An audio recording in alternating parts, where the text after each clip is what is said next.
হয় না। সুম্মা কাফা ইব্রাহিম, তারপরে ইব্রাহিম আলাইহিস সালাম টান দিলেন, চলে যাচ্ছেন রেখে। আগে থেকে কোনো কথাও নাই স্ত্রীর সাথে, কোনো কথা নেই যে তোমাকে নিয়ে যাচ্ছে অমুক জায়গায় রেখে চলো, কোনো কথাই নেই, জানেই না তারা। স্বামী নিয়ে যাচ্ছে, কোনখানে নিয়ে যাচ্ছেন প্রশ্ন নয়। আজকালকার মহিলাদের বাড়ি থেকে বেরোলে এতরা শুরু হয়ে যাবে, কোথায় যাবে তুমি, হ্যাঁ কোথায় যাবে, কখন ফিরবে, কত ঘন্টার জন্য তুমি, না আমি যেতে পারবো না, ঠিক না? আপনি যদি দিন শিখতেও আসতে চান, তারপরেও শোকজ করতে হবে, কোথায় নিয়ে যাচ্ছ, তারপর কতক্ষণ লাগবে, আমার কাজ আছে, তুমি 1 ঘন্টার মধ্যে আধা ঘন্টা ফিরতে পারবে কিনা আমাকে নিয়ে, তাই না?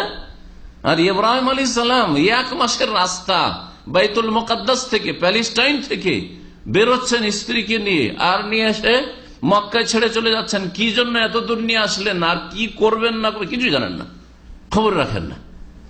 হাদিস বলছে রাসূলুল্লাহ সাল্লাল্লাহু আলাইহি সাল্লামের, মন গড়া কথা নেই। এ হচ্ছে স্বামীর আনুগত্য, এটা হচ্ছে মা বোনদের জন্য শিক্ষা। স্বামীর আনুগত্য, স্বামীর শ্রদ্ধা এবং স্বামীকে শোকজ করতে না। শোকজ এটা আদবের খেলাফ। কেন কেন কেন এটা পছন্দ করে কেউ?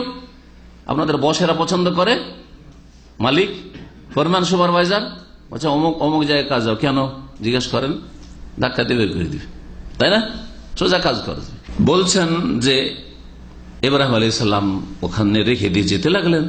ফাকালাত ইয়া ইব্রাহিম, তখন বলছেন হাজার তার স্ত্রী যে হে ইব্রাহিম বলে সম্বোধন করছেন। তার মানে কি বোঝা গেল?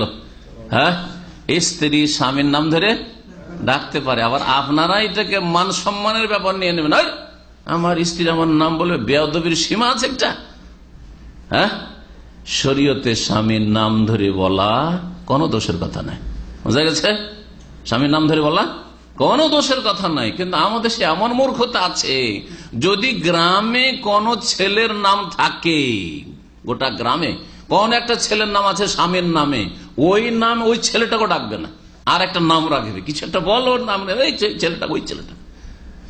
একবার এক গ্রামে গেছি, রাত অন্ধকার হয়ে গেছে, জিজ্ঞেস করছি অমুকের বাড়ি, তখন বয়স হয়নি, আমার একটা সিনিয়র সঙ্গী ছিল, নিয়ে চলে গেছে, নিউ মুসলিম, নিয়ে চলে গেছে, রাত অন্ধকার হয়ে গেছে, কিছু দেখাও যাচ্ছে না, সব বিদ্যুতে না কিছু নেই।